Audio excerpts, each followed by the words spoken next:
My name is Dr. Samir Sinha, and I'm here to present today's round seminar, which is really entitled Practical Technologies that can enable aging in place. It's the end of a long day, and so I'm glad to be here. Just a little bit about me. I'm the Director of Geriatrics at Sinai Health and the University Health Network. I'm also the Director of Health Policy Research at the National Institute on Aging based at Ryerson University. And I'm a Professor of Medicine and Health Policy Management and Evaluation and Family and Community Medicine at the University of Toronto. This presentation is being brought into you in partnership by the National Institute on Aging and TELUS Health. And just to disclose, over the past 2 years, I have worked with TELUS Health on public health education programs, and I currently sit on the TELUS Medical Advisory Board, and I do receive honoraria to compensate me for my time. So why are we here today? Well, overall, older Canadians are more so than ever before. They want to maintain their independence as they age and live at home for as long as possible. I think we all know that as we age and as we see our older patients, that many of them are always, keen on maintaining their independence for as long as possible. And so we know that one of these challenges that come with increasing age is that it comes with a growing risk of falls or other medical emergencies or health emergencies that can occur at home that can threaten their long-term health and independence. Older adults and their families are also open to receiving advice on how to age well in their own homes, but generally are not asking for that advice from their regular primary care or other regular care providers. And most healthcare providers are not aware of the rapidly evolving technology solutions and what to consider recommending that can better enable their patients and their families to age in place. So the goal of today is really to give all of us and share with you some advice about how we can better support our patients to age with dignity and independence for as long as possible, and really to help navigate with you some of the conversations I have and how I frame some of these issues as well. So objectives overall are, number one, to understand the risks and impacts of at-home medical emergencies. Number two, appreciate why older Canadians want to age in place now more than ever before. And number three, to really understand some of the practical technologies that can enable aging in place. Okay, so the first part I want to talk about was really understanding the risks in medical emergencies, because again, we often don't really think about these, but if you work in a hospital like I do, we run a busy hip fracture service across two separate hospitals. And again, we often see people who are coming into hospital, particularly when they fracture a hip, but we know that there are many more that we will see who just come to the emergency department when they suffer, a fall or another medical emergency, for example, and there's several more who are having those experiences at home and may not make it to the hospital as well. So these are things that are common and typical amongst our aging population. And again, it's important to kind of understand the risks and the impacts of these as well. And if you actually look at what the number one leading cause of injury in Canada for older adults is, it's actually falls. Falls is the number one issue that older adults will face. In fact, 1 in 3 older adults will fall in a given year if they're living in their own home. And we also know that it's the leading cause of hospitalizations and injuries for older adults.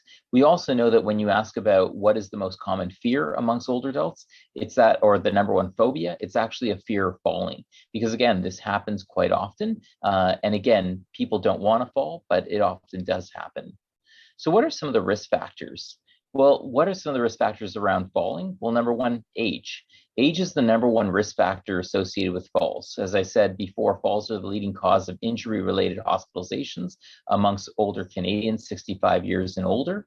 And we also know that as you get older, if you're a community-dwelling older adult, your risk of falling is about 1 in 3. So 1 in 3 older adults will fall in a given year. And we know that if you're living in an assisted living facility or a nursing home, for example, your risk of falling is about 1 in 2 every year, about 50%. So it's an incredibly common phenomenon that happens, and sometimes it's a reflection of the different things that happen as we age. So one of the biggest things that happens as we age is visual and hearing impairments. We know that about 25% of older adults have significant visual or hearing problems such as cataracts and glaucoma, or macular degeneration.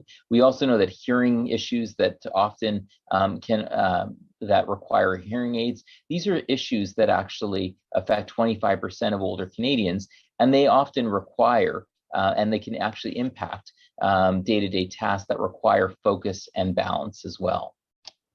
When we think about other health conditions, we have to think about conditions like diabetes, cardiovascular conditions, respiratory disease, as well as dementia and acute illnesses. All of these sorts of conditions can actually impact our ability to maintain our balance over time. So if you think about diabetes, for example, it can result in peripheral neuropathies. So trouble, obviously sensing, having sensory issues in our feet, but also in our hands, and that can affect our balance.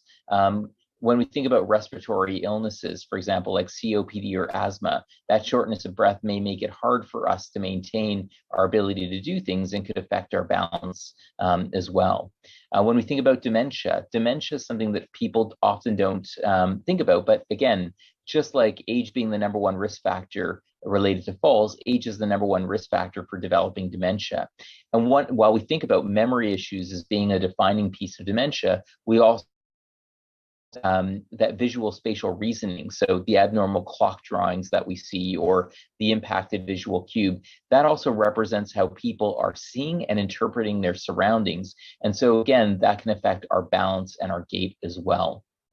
And again, if people aren't pursuing enough exercise as they get older, they're not maintaining a suitable level of activity, this can actually impact one's mobility even further, because again, without maintaining a reasonable level of movement and mobility, people can actually suffer from things like sarcopenia and osteopenia, so decreased bone and muscle mass over time, which again can lead to impaired balance and strength, which can again increase our risk factors as well.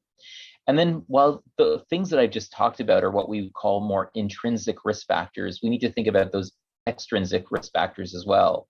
So you can think that in someone's home or when they're outside, for example, if there's clutter or tripping hazards, for example, uneven pavement, for example, that can increase someone's risk of falling. If you're in your house and you've got poor lighting, for example, or you're not necessarily using your gait aids, or if you have dementia and you forget to use your gait aids, that, for example, can increase your risk of falling. We also know that when you think about extrinsic things, you can think about medications, for example, or the substances you ingest. And again, there's certain medications like sedative hypnotics or even common medications that one might use for other conditions, for example, that again can affect one's balance, can affect one's gait, for example, such as pain medications, for example, and that again can increase one's risk of falling. And then you think about alcohol and other substances that people can use, that can also increase one's risk of falling. So again, there's several risk factors, and this is the challenge. As we get older, we're more prone to be at risk of falling, but we're more prone because we're more likely to encounter several issues that can actually increase our risk of falling. So again, we know that 1 in 3 older Canadians fall each year, and 1 in 3 falls can result in serious injury. So again, a fall doesn't necessarily mean a hip fracture, but we know that when we think about people who fall at home, we sometimes have people who will fall multiple times, and then that serious injury might require a trip to the hospital with a fracture or for another reason, for example. And when we think about those who actually make it to hospital and require hospitalization, we know that 4 out of 5 hospitalizations are due to injuries amongst older persons because of a fall, if you will. So again, this is one of the reasons why we try and focus on how can we prevent the falling from occurring in the first place, and then how do we support people when a fall does occur. And finally, we know that 4 in 10 of the falls that are treated in hospital, so if you're likely to be admitted to hospital because of a fall, for example, we know that 40% of those hospitalizations are due to a broken hip or another fracture as well. So this is a significant issue. And again, you can think of that when someone actually fractures their hip. Their all-cause mortality within a year or two is significantly higher. And we often know that the average person who does fracture their hip will not return to their previous level of baseline functioning as well. So this can be a significant challenge that can occur as a result of a fall. So how do we actually just avoid it from happening in the first place? So we also know that when we think about where do falls occur, we know about 50% of falls that occur in a person's home or within the vicinity of someone's home. So when they're walking just outside nearby. So again, these are significant reasons why we want to think about how do we support people, when they're at home and where a fall can occur, and what are the interventions we can actually look at to better support people, in that way. And when we think about not just falls, but we can think about other potential emergencies that can occur, there are other things that we need to think about. For example, so again, if the older you get, the greater likelihood that you might be living with cardiovascular disease, or you might have a cardiovascular emergency, such as a stroke or a heart attack. Or again, if you have COPD or asthma, there's always the risk that you could actually have a COPD exacerbation, an asthma attack. There could be a severe allergic reaction. These are specific challenges, especially when someone may not be able to easily call 911. How does a person respond in those situations, which might lead to a fall or might not allow them to necessarily dial a phone easily as well? We also think about other things that can be the consequences of memory impairments. So cognitive impairments like dementia, for example, can often lead to injuries, for example, while taking on someone's daily tasks, for example. So we often talk about people who are cooking and can have a cooking related injury, such as burning themselves on the stove, for example. We also talked about forgetting to use a gate aid, and that could result in a fall, for example, or potentially from wandering as well. Again, if someone wanders outside the house, or someone wanders in their neighborhood, again, this can be a consequence related to dementia. So how do we think about the potential emergencies that can occur when somebody has a memory impairment as well? We also think about the standard things that can happen to any of us, no matter how old we are, or more likely as we get older, when we might be more accident prone. So again, sprains and strains that can occur when you're living with arthritis, when you're more limited with your with your ability to move and get around, for example. You might have a fall or experience an injury that might not relate into a fracture, for example. But again, these injuries, for example, can actually significantly limit one's independence as well.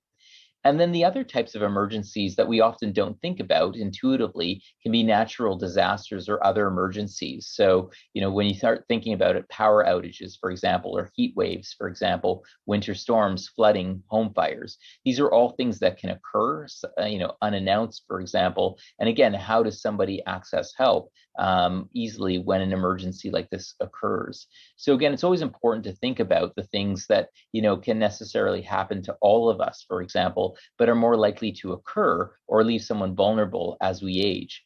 And the reason I mention natural disasters or other emergencies, for example, is we often think about, these sorts of things can happen to any.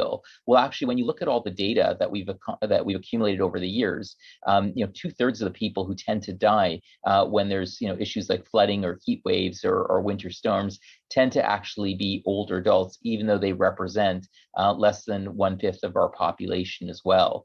So again, it's the idea that there's a significant level of vulnerability, but there's also a significant risk that these issues can happen. So how do we think about those as well?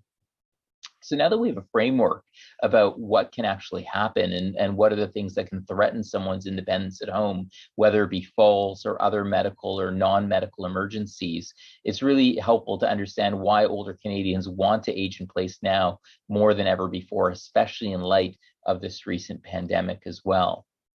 So this past year, the National Institute on Aging, in partnership with TELUS Health, actually did a survey of about 2,000 Canadians, and really, tried to understand kind of what were their motivations, for example, especially in light of the COVID-19 pandemic.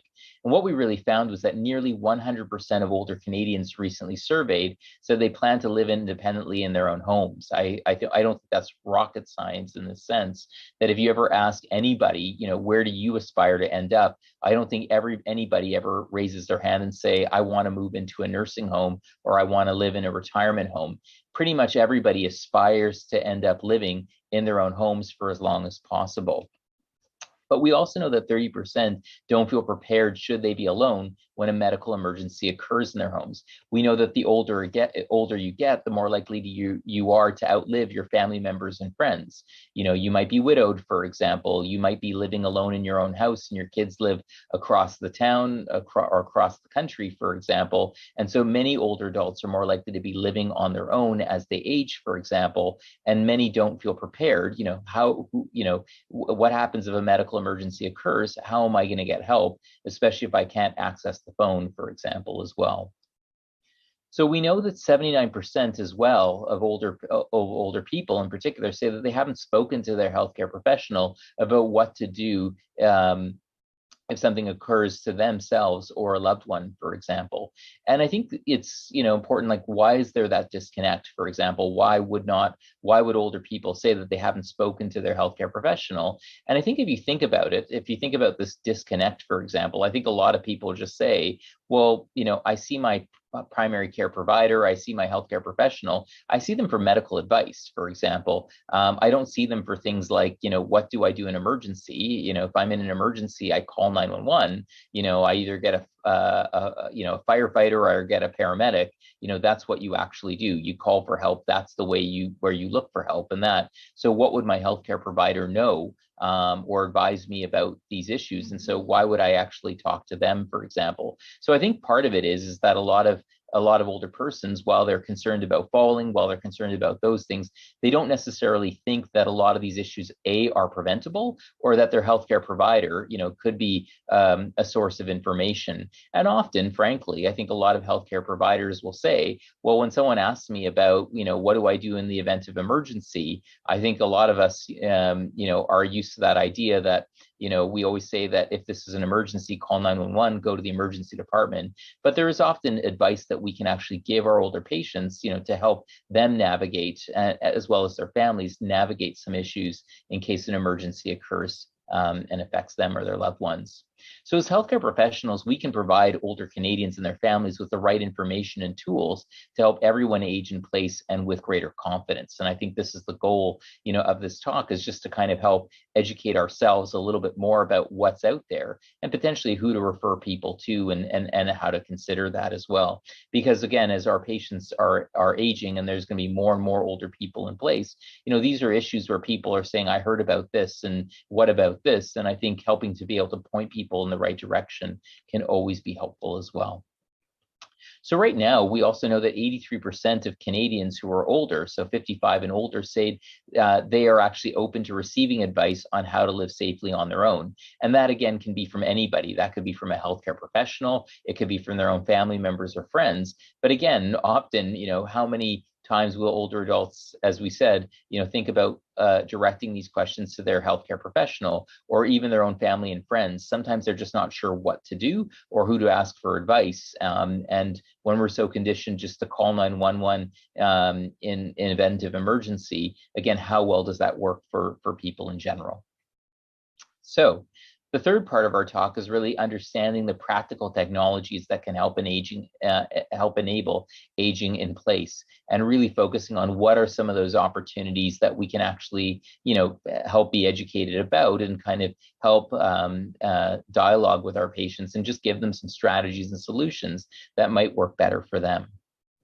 So right now, what are some supportive technologies to enable aging in place? I think some of us are familiar with some things, but may not be thinking about what are some of the other things that exist. So what I've done is I prepared, these slides to really help us kind of frame this in terms of the different things that might exist. So often we don't think about it, but we think about smartphones, for example, are increasingly becoming an opportunity where people can actually use this, for example. So the idea of not having a dedicated landline where you have to actually travel to a location in your home, for example, to actually make a call. But frankly, if you have your smartphone and got mine, you just put it in your pocket, I can travel around with it, for example. And that can be one way that I can more regularly access, call friends and family, interact with others. But also smartphones are becoming an incredibly important resource. Again, many of us are familiar with the apps that can be on there. So we can often use that to document things. We can use it to take pictures, to transmit it via email, for example, but also smartphones can be a way in which we can actually use kind of various apps and other methods to connect with others. So again, if you can use smartphones to use, to Zoom or Skype or connect with your loved ones, for example, it can be a way that you can participate in virtual care. So increasingly, smartphones are becoming useful tools that can be used for a number of things. And so again, thinking about how people can get better access to a smartphone can sometimes just be a better technology that can enable people to age in place. And also, it's a smartphone. It's not necessarily something that is stigmatizing. And so often, many older adults are now interested in using these as opposed to maybe a traditional landline. And it's also one that can actually help an older person just be more mobile in general, right? If the only way you can actually talk to somebody else, or if you're worried about an emergency, who am I going to call? I want to stay close to my landline there. With a smartphone, you can have that peace of mind that you can go for a walk, and that if you get into trouble, for example, you at least have this device that can actually be used to call a loved one. I talked a little bit about the idea of virtual care. And again, the idea that with virtual care, for example, smartphones can be ways in which, for example, people can actually participate in virtual care. So again, talking to one's primary care provider, for example, or specialist, using various apps that actually are integrated through a smartphone technology, or simply getting an emailed link, clicking on that link and being able to talk with a person as well. These are some of the ways in which virtual care can be provided. And also there's this notion of remote health monitoring as well.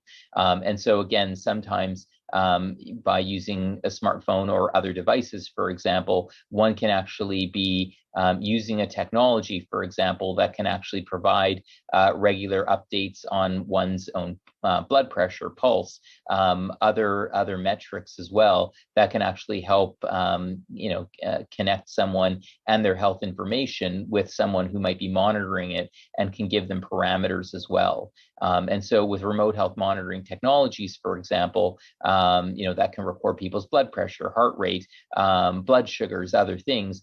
These can be ways in which they can be connected. And there's several programs that have been emerging across the country that have allowed people to remain more independently at home, especially if they have conditions like heart failure or COPD or asthma. And it can be a mechanism where not only is that information being transmitted, for example, to a community paramedic or to a nurse, for example, but then that information can be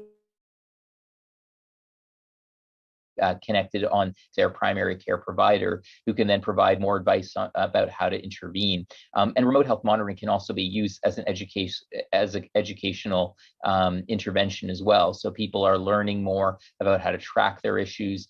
They're able to be connected to a coach, for example, a nursing coach, and someone who can give them some more advice about how to problem solve with their condition as well.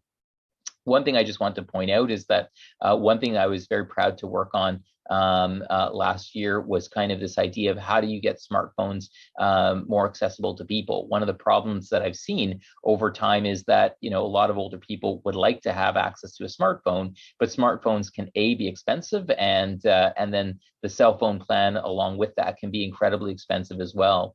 So TELUS last year actually launched a program called Mobility for Good for Seniors, and it was basically specifically for low-income seniors. So there's about 2.2 million seniors who are on what we call guaranteed income supplement. So they're basically getting an income of less than about $20,000 a year. And so this is a mechanism where they can actually sign up for this program. They have to just prove that they are a low-income senior, and then they can actually, for only $25 a month, they get a free refurbished smartphone that can then use these apps and other things, and then they can be connected with mobile technology. So again, just one mechanism where how do we make sure that we improve access when we think about these technologies, because often the cost of technologies can be incredibly prohibitive for people to want to participate in using technologies to advance their care. So beyond these issues, or these first few technologies, as you can also think about, everyone's very familiar with things like Fitbits, for example, or smartwatches, for example, ones that can even do things like do an EKG reading, do other things that can monitor one's health, that can measure one's steps. Again, smartphones can do this, but also there are dedicated fitness trackers and smartwatches that can do this. There are also smartwatches now that even actually also pair up as a fall detection system, for example. So the Apple Watch, for example, has an automatic software that actually allows someone to actually, if they have a fall, for example, it can actually just automatically offer to call 911, for example, and one would have to access that. But there are certainly some new personal emergency response systems that are also using smartphone technologies or smartwatch technologies as well, especially when people don't want to use other devices that we'll talk about in a second. There's also, people have heard of smart home devices. For example, these could be things that could actually control one's lighting, heating, cooling, but also there are also other smart home devices that can actually be useful for older people. These can be things like medication devices, for example, or medication dispensers, things that, for example, for a person who might be living with a cognitive impairment, for example, there might be a medication dispenser that might work for them in more in the early stages of dementia, where a little bit of a beep that goes off or an alert that goes off when it's time for them to remind them to take their medications, and it's something that can dispense their medications so they can use that. So some patients find that particularly helpful as a way to kind of sort their medications and alert them accordingly as well. So again, there's some interesting technologies that are being developed, for example, and again, ones that can actually be used to actually help people better regulate, kind of different aspects that help them better age in place. And then finally, people, sometimes they don't call them these things, but they're actually called for example. So sometimes you'll see patients, for example, or individuals who might have like a wristband, with a button, for example. They might have a pendant, for example. And these are things that are known as PERS, or personal emergency response services. So again, when people say, I'm worried about falling, and is there a service that I can, for example, I can literally just push a button, have two-way communication with somebody, and how that can actually enable me to get the support that I want in the event of emergency. And again, simpler to use than, say, a smartphone, where someone might have to dial, for example, 911, or call depending on the service one has, the person who responds can often actually connect you with people that you've actually already programmed to.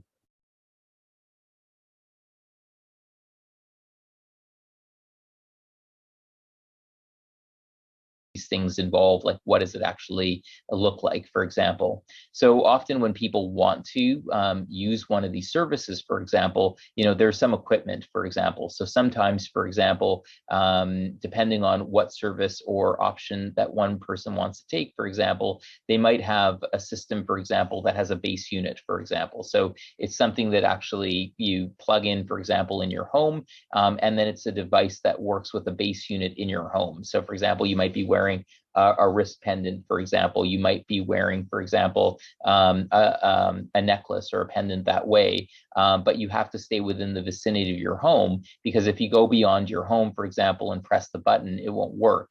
There are others that actually work that you can pay more for, and they can actually work with you wherever you go. So they're more GPS enabled, and they can actually allow you to leave your home, to wander around, and certainly so that if you're out and about and you have a fall, you can again use that, or if you have a medical emergency as well.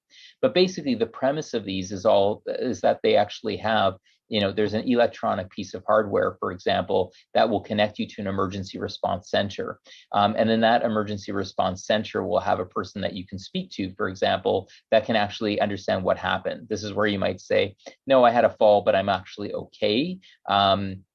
Or, for example, you might say, no, I've had a fall and this is what I want, which you might say, please call an ambulance for me, please call 911. Or it might simply be, please call my neighbor, please call my daughter or son, please do these sorts of things. So again, this is where one can customize the type of response that they want, more so than other things. Again, as I said, that they're often easy to use. As I mentioned before, they can be a pendant, they can be a bracelet, or in some cases, for example, there are smartwatch technologies, for example. So, for example, if you have an Apple Watch, for example, you can actually enable this service as well. So you don't actually have to get an extra bracelet or pendant. You can simply integrate with technology that you have. And often what we find now is that people are really not keen on using some of these devices at times because they don't want the stigma of wearing a pendant. They don't want the stigma of wearing a bracelet because that tells people I'm a faller or I'm really worried about my safety. And so why some people are finding it appealing to have technologies like a smart watch because they just look like a cool older person who has their smartwatch, for example, but it also enables them to not only stay connected in other ways, but also to integrate a falls detection service or personal emergency response service with that. And again, there's also advanced features as well. So sometimes, again, the traditional way that these devices have worked is if you fall, you have to push the button, for example, you have to call for help. Some of the advanced features that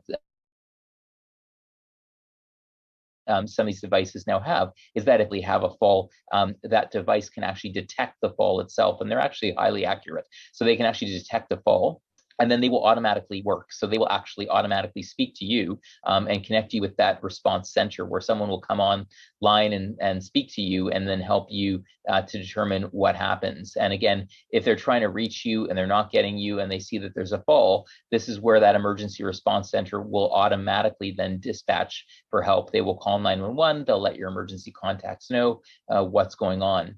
There's also advanced features where GPS tracking is available. So GPS technology that can allow, for example, one to go well beyond their own home, so that they're not kind of stuck to their home, but they can go elsewhere. And so that if they have a fall, for example, when they're out on a walk, for example, then they can get the benefit of the service. But also GPS technologies can be used with these devices as well. So that if you have a loved one who has dementia, for example, and you're worried about them wandering beyond a certain vantage point, i.e. Beyond the yard, for example, beyond the house, for example, this can also be a mechanism to help, kind of provide an alert for a loved one. So that way, folks can A, locate the person where they are, but B, it can also dispatch for help that much more easily. So again, this is really helpful because I think knowing what some of these devices are and what some of the options are, I think there's been a lot of evolution over the last number of years from just having to push a button, for example, to one where these devices can actually be much easier to use and interact with, especially if someone can't reach the phone or actually be strong enough or enabled actually to just dial out on their own because they might have fallen, they might have passed out, they may not be able to actually initiate a call themselves. So in 2008, a BMJ study found that 82% of falls occurred when the person was alone. So again, this is a reality if you think about it, that when you think about, when falls happen, people are largely unaccompanied. They're often alone outside, or they're more likely alone in their own homes when they're actually having a fall. We also know that 80% of those who fell were unable to get up after at least one fall, for example. So again, this is significant because if someone's actually fallen and they literally can't get up, for example, then again, how are they going to actually get that help that they need? And often I have patients who tell me stories about, I was on the ground and then I waited till I was strong enough before I could crawl over to the phone, and sometimes causing further injury to themselves, for example, or trying to figure out how they could actually dispatch help. So again, significant immobility, in the period after a fall can be a significant issue for a number of people. And again, we often hear these stories when they come in on our hip fracture service or admitted to our hospital after a fall. 30% had lain on the floor for an hour or more after their fall. And certainly some folks will recall, situations where a person's been on the ground for multiple hours, maybe a day even, and then you significantly find that when they are admitted to hospital, there's been a lot of muscle breakdown and injury, or what we can call a rhabdomyolysis, where, from being on the ground for so long. And that certainly can lead to other complications like kidney failure or other things that can actually happen when these happen. So there can be significant consequences that can happen when a person falls, when they're alone, for example. And again, how do they get that help that they often need? So again, when you look at the role that personal emergency response systems can have, again, it makes perfect sense that, often in the study that was done in BMC Geriatrics in 2015, for example, and another one that was done in the Australasia Journal of Aging, again, they've really found that it can actually be positive in terms of helping people gain faster assistance in emergency and preventing additional complications. Often it can extend the time users are able to remain living at home. So again, people feel more confident and able to remain in their own homes because they know if an emergency occurs, for example, they're likely better able to get that support and they have that peace of mind, for example. Again, it's that idea of increasing users' sense of security, for example, that when many people are often living alone, when many of these falls can happen when they're on their own, for example, it can actually improve a user's sense of security because, again, if my loved one, who I live with is out of the house, for example, they have peace of mind to know that if an emergency occurs, they can be reached, for example, or if an emergency occurs and I'm, the person who that emergency happened to, that I have a mechanism of getting and dispatching help immediately. And it can also reduce anxiety about falling and increasing confidence in performing everyday functions. It's basically, if you think about it, a way of managing unpredictability. Personal emergency response systems do not necessarily decrease one's risk of falling, for example. But really what they can do is they can certainly provide quicker access to support, for example. They can improve someone's emotional well-being, and they can actually reduce anxiety about falling and increasing confidence in performing everyday activities. The idea that I feel more comfortable in going for a walk now or going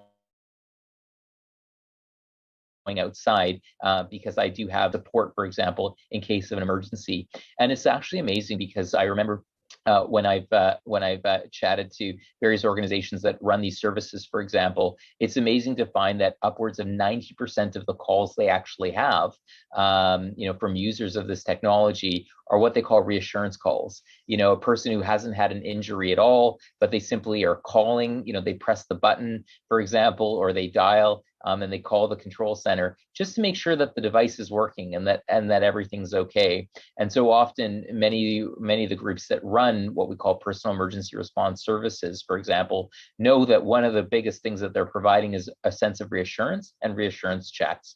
And again, it really helps people have that confidence that someone is there to interact and support them if they need it as well.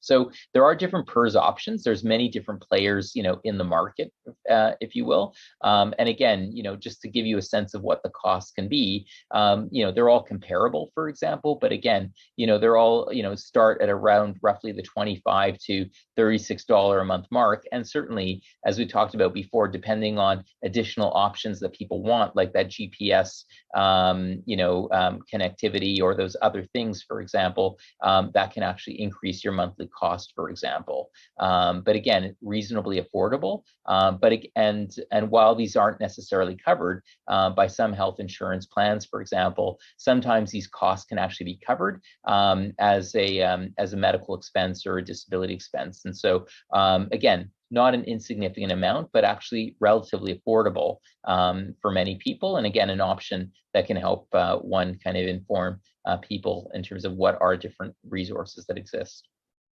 So we know that right now Canadians are more determined than ever to age in place. And when we did the study this past year during just towards the end of the first wave of the pandemic, we found that COVID-19 has led 60% of Canadians in general and 70% of those who are 65 and older who basically changed their opinions about the possibility of living in a long-term care or a retirement home, amplifying the need for more home-based supports to enable aging in place. So again, people are basically saying after they've seen that close to 2/3 of the deaths that have occurred in Canada during this pandemic have occurred in long-term care and retirement homes, people are more determined than ever to age in place than ever before. And a more recent study that my team did with the Canadian Medical Association showed that basically, again, nearly 100% of older Canadians are determined to do everything humanly possible to age in their own homes for as long as possible. But again, what does that look like and how do you do that, especially when people are determining to stay at home in more frailer states of health and well-being as well? So how can you start enabling aging in place with your patients? Basically, be open about it and talk about it, for example. So often, as we heard earlier before, our patients aren't necessarily going to reach out to us and talk about it because they're not sure that we as healthcare providers actually have the information they're looking for or any advice that's relevant, to give them. So I often say basically talk about it. Basically, patients or caregivers are often open to receiving advice on how to live more safely on their own, but are often not sure who can actually help them better understand their options to enable aging in place. What they are familiar with is calling 911. What they're not familiar with are what are the different options and technologies, and how do I think about different things in which some of those devices I talked about can be helpful in particular. So when we think about ways to enable aging in place, again, these are some of the things that I often think about or the advice that I often give. So number one, assess and prevent, right? So often for my older patients who may have had a fall, we know that if someone has actually had a fall, your risk of falling in the next 6 months is that much greater, for example. So the easiest way to kind of find out if your patients are falling is to ask them. Every single time I see a patient, I ask them if they've had a fall in the last 6 or 12 months. If they've say yes, they've had a fall in the last six months, that's the only question I ask. I know that they're at higher risk of falling, for example. So again, if they are at risk for falls and other hazards around the home, I often will offer them an OT home safety assessment. And this is something through government-funded home care pretty much in every jurisdiction. You can actually request one of these things where an occupational therapist can come to the home, can take a look at some of those extrinsic issues that might be occurring and give better advice around things that can actually help people live more independently and reduce their risk of falling at home, provide other advice, especially if people are living with dementia. Often I talk about staying active. So again, the idea is that a lack of mobility, a lack of exercise means that people can suffer from more we call sarcopenia or osteopenia. These are things that can actually decrease people's muscle strength and balance, for example. And again, staying active. The National Exercise Guidelines for older people or younger people are the same. It's basically 150 minutes a week. And again, we know that exercise not only strengthens or improves people's strength and balance, but it can also improve one's mood. It can actually help to prevent dementia or progression to dementia and maintain one's overall health. We talked about the idea of staying connected, for example, and using digital supports and services that can keep someone connected to their loved ones and to community and to care and keep them more safe, for example. So we talked a little bit about what are some of those technologies that people can actually use, again, to stay connected and to feel more supported and enabled in their own homes or to help them actually better manage their health. And finally, open communication. Often, patients feel more comfortable and confident in enabling their own aging in place solutions, even after some of the solutions are implemented and as their health evolves. So it's the idea that, again, be open to it. Sometimes, I'll talk to my patients about getting a gait aid and they say, not for me right now. Or you might mention to them about some of these options. They might say, not for me right now, not interested in getting one of these personal emergency response systems, or not interested in getting a smartphone, or not interested in getting a gait aid, and not interested in that OT home safety assessment, and not interested in exercise.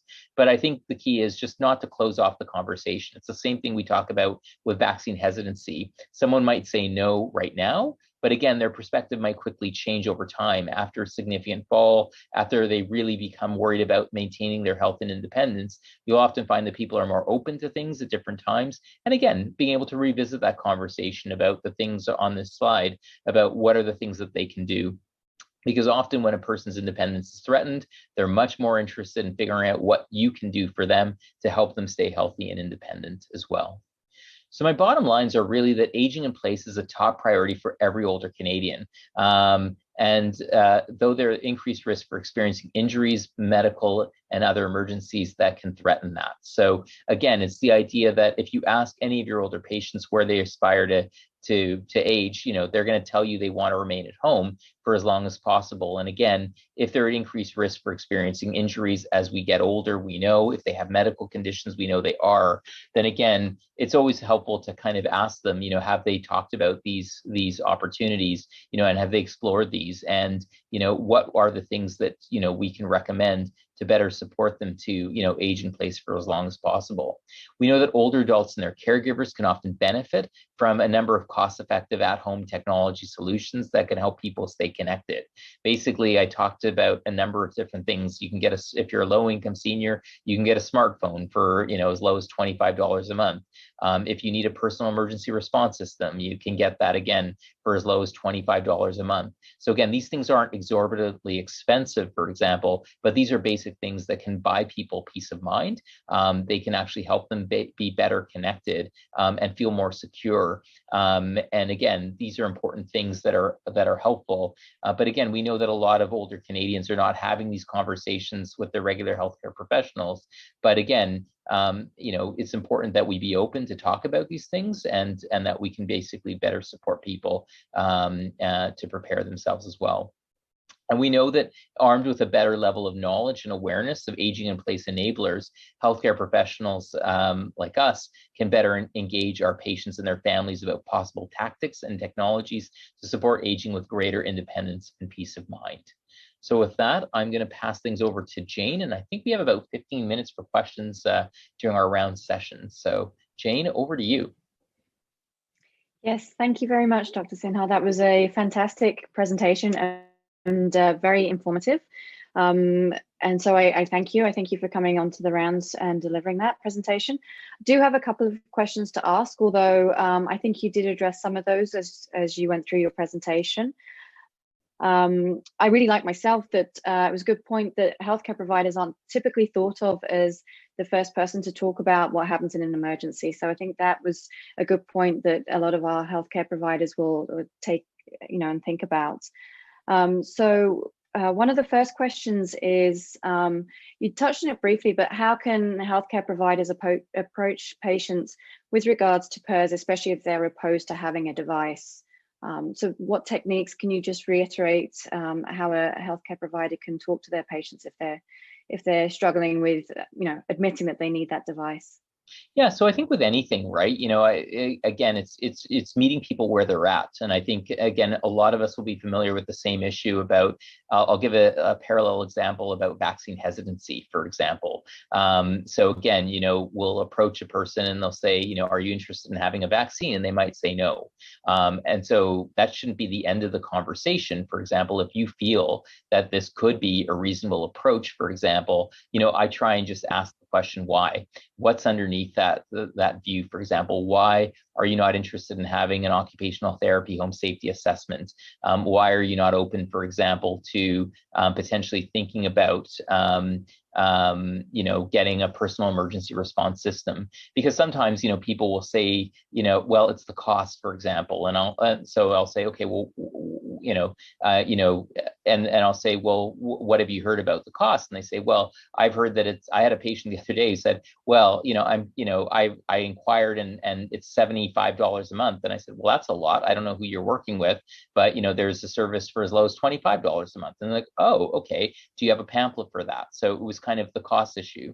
Sometimes people, they don't want to use a cane. They don't want to use a walker. They don't want to use a personal emergency response system because they're used to having seen their friends who basically have this ugly bracelet, or, they have, or they actually have a pendant and they don't want to go hang out with their friends. They don't want to see, or I have some patients, for example, who've received one of these devices, and then what do? They take it off and they put it beside their bed because they don't want to basically wear it, for example, or they'll only wear it when their family comes to visit, for example, which is not terribly useful. So again, what is it? If it's the stigma of that, for example, maybe they want to, I'll say to the family, what you should do? You should buy them, like an Apple Watch, for example, or another smartwatch, for example, that actually has that technology built in. Because sometimes for older, and I'll say to the families, instead of buying them this, why don't you, instead of buying them kind of a bouquet of flowers, why not pay for this device? So it's often figuring out what those barriers are, for example, and I think it's just taking a little bit of time. And so I often just, again, and the biggest issue that always comes up is I always screen my older patients, are you falling? Basically, 1 out of 3 of your patients will say yes. And if they are falling, there's a lot of things that we can do to kind of modify their falls risk, for example. But if they are worried, knowing that the number one fear of falling are falls, for example, and they're worried, especially because they're living at home, and that, this is where I'll kind of talk to them about what are the things we can help do to reduce falls. But again, if they're really worried about falling and their independence, and we see that they're getting into the cycle, then again, just being open to having the conversation. And if the first time they talk about it, they don't say no, that's fine. I mean, again, for a lot of healthcare providers, there's a longitudinal relationship. So I always just kind of say, just be prepared to bring it up again. And just, as opposed to just saying, I guess that's the end of the conversation, because it's important to think that people's perceptions and views will evolve. And at times they might not think that this is a service that'll be useful for them.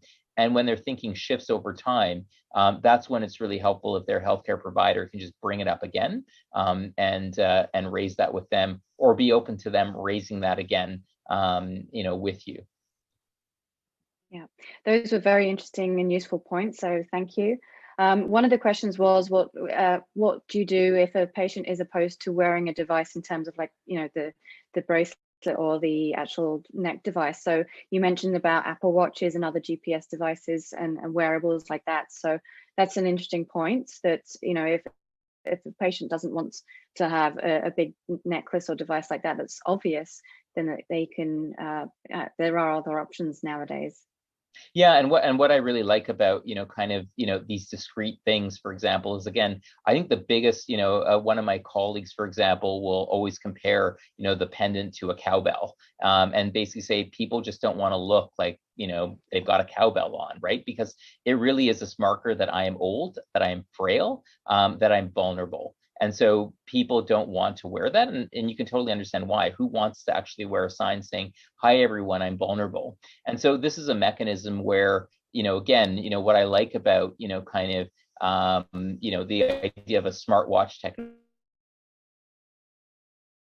that actually has a built-in response system, for example, is it doesn't look anything stigmatizing. In fact, for some people, they say, I'm cool, look at me with my fancy watch, for example, but it has that built-in technology that takes away that stigma, but certainly can be helpful as well. And in these cases, these are opportunities where, again, someone might just, I would, again, for some of my patients who have dementia, for example, I had one patient, for example, who refused to wear any device, and her husband was just beside himself. And every summer he would say, it's now wandering season. When the weather's good, his wife, who was a retired nurse, would go wandering around the community and would sometimes have a fall and so on.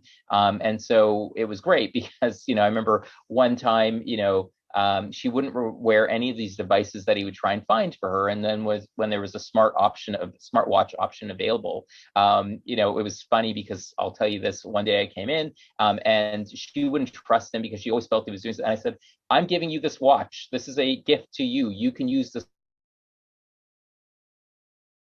watch. And he's grateful because he'd always wear that. That's a gift from Dr. Sinha. And that, and she just thought it was a lovely watch and something that she liked to wear around her wrist. But it was one that actually helped detect her wandering, and one that could actually dispatch immediate support if she fell. So this is kind of, again, you have to get creative. Families are often pulling their hair out in these situations.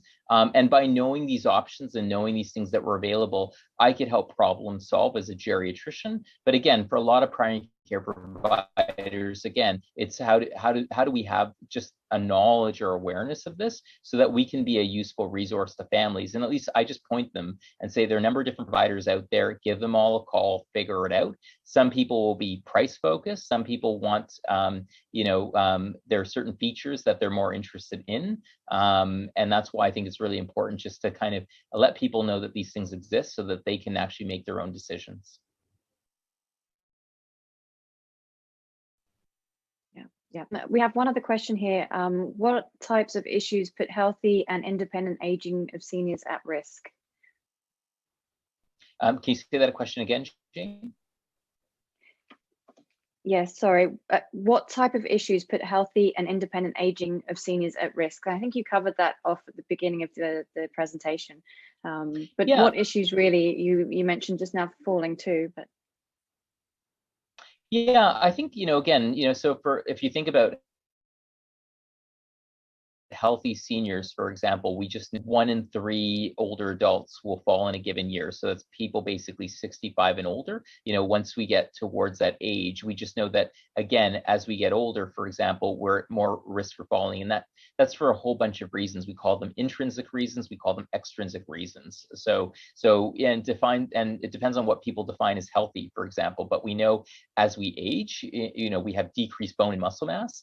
We will have decreased sensory abilities. We have decreased strength and balance. All those sorts of factors make us more prone to having falls, even if we're considered relatively healthy. You can then imagine that you then start adding on that I have health or conditions, for example, that can affect my balance and gait, for example, or certain health conditions, for example, that can prompt a medical emergency. With dementia, there's wandering. With dementia, there's a risk of falling, for example. With cardiovascular or respiratory conditions, for example, that can be an exacerbation, of one of those health issues, for example, like a stroke, a heart attack, a COPD exacerbation, for example. And then when you think about older people, the more likely they'll be living with a chronic health issue. Many older adults are taking multiple medications.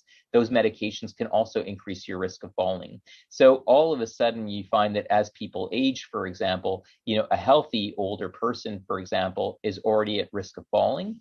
And then if you layer on any of those additional issues, that can significantly increase a person's risk of falling. And that's why it's just important to kind of think about these issues, but also think about other emergencies that can happen, such as, a natural disaster or other things that can happen. And again, how are people going to call for help if they're alone?